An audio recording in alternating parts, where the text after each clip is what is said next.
ये सब जो हमारी प्रॉब्लम्स हैं, whether it's related to fear और सक्सेस और ये और वो, ये सारी चीजें, इन सब चीजों का जवाब आज से हजारों साल पहले भगवत गीता के अंदर एक लाइन में क्लियर तरीके से बताया हुआ है। प्रॉब्लम क्या है कि हमको वो लाइन समझ नहीं आ रही। मुझे भी समझ नहीं आई थी जब मैंने पहली बार सुनी थी।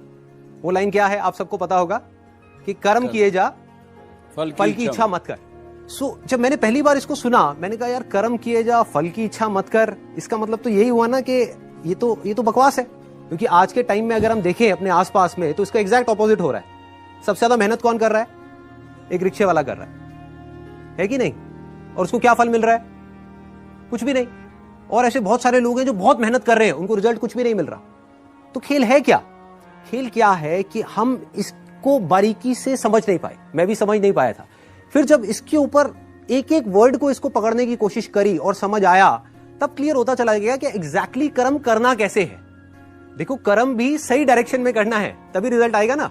सक्सेस यहां है, आप वहां भागे जा रहे हो। आप कह रहे हो यार मैं तो 10 साल से भाग रहा हूं, अभी तक मेरे को सक्सेस मिली नहीं।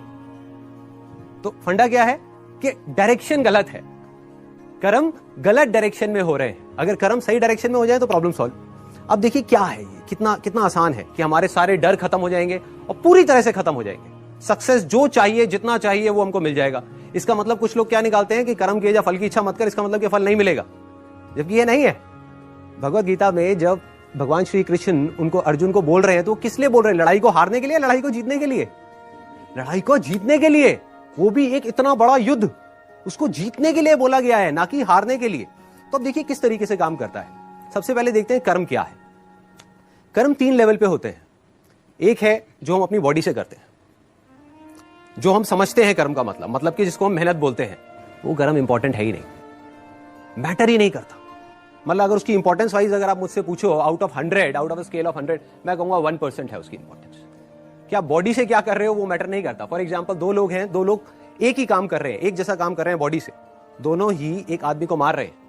एक मार रहा है अपने फायदे के लिए, दूसरा मार रहा है किसी और को बचाने के लिए। तो बॉडी के लेवल पे दोनों सेम कर्म कर रहे हैं, लेकिन माइंड के लेवल पे अलग अलग कर रहे हैं। तो दूसरा कर्म का जो स्तर है वो है जो हम बोलते हैं। तीसरा है जो हम सोचते हैं। असली खेल यहां है। जो आदमी सही सोच नहीं सकता, क्या वो सही बोल सकता है? इम्पॉसिबल। जो सही बोल नहीं सकता वो सही करेगा क्या? तो सारे जो कर्मों की बात हो रही है वो यहां हो रही है। और वो कर्म क्या है? सोच के लेवल पे। और जिसकी सोच सही डायरेक्शन में हो गई, उसकी लाइफ सही डायरेक्शन में जानी, उसको तो फल मिलना ही मिलना है। फल के बारे में जो मांग रहा है, सपोजिंगली हाथ ऐसे करके बैठे रहो कि हे भगवान मुझे फल दे दो, मुझे ये चाहिए, मुझे नंबर चाहिए, मुझे ये चाहिए, मुझे बिजनेस में पैसा चाहिए, मुझे जॉब में प्रमोशन चाहिए, सब कुछ मांगते रहो और कर्म सही डायरेक्शन में करो नहीं, तो क्या होगा? वो मिलेगा ही नहीं कभी भी। दूसरी तरफ से कुछ मत मांगो, लेकिन कर्म सही डायरेक्शन में करते चले जाओ, तो उतना मिलेगा जितना हम सब में से कोई सपने में भी नहीं सोच सकता। देखो, लाइफ का फंडा पता है क्या है? मेरी लाइफ का एक्सपीरियंस क्या कहता है कि जब तक जो चीज नहीं मिली होती, जब तक सक्सेस की खेल शुरू नहीं होता ना, तब तक तो हमको लग रहा होता है कि यार ये भी हो जाए तो बहुत है, ये भी हो जाए तो बहुत है। एक बार वो खेल शुरू होता है, जब उसका खेल शुरू होता है ना, तो इतना आता है, इतना आता है, इतना आता है जितना हम सपने में भी नहीं सोच सकते। समझ ही नहीं आता कहां से कैसे कैसे आ रहा है। बस कर्म सही डायरेक्शन में होने चाहिए। अब वो सही डायरेक्शन में कैसे होंगे?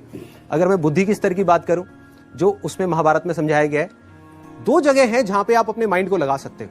अपनी बुद्धि को हम 2 जगह पे लगा सकते हैं। सारा खेल माइंड का है। सबसे पहले तो ये हाथ पैरों के कर्मों से ऊपर उठना है हमको, कि हाथ पैरों से आप कुछ भी करते रहो, रियल लाइफ में उठा करके देख लो, वो मैटर नहीं करता। जो बोलते हो वो उससे ज्यादा मैटर करता है, लेकिन वो भी इतना मैटर नहीं करता।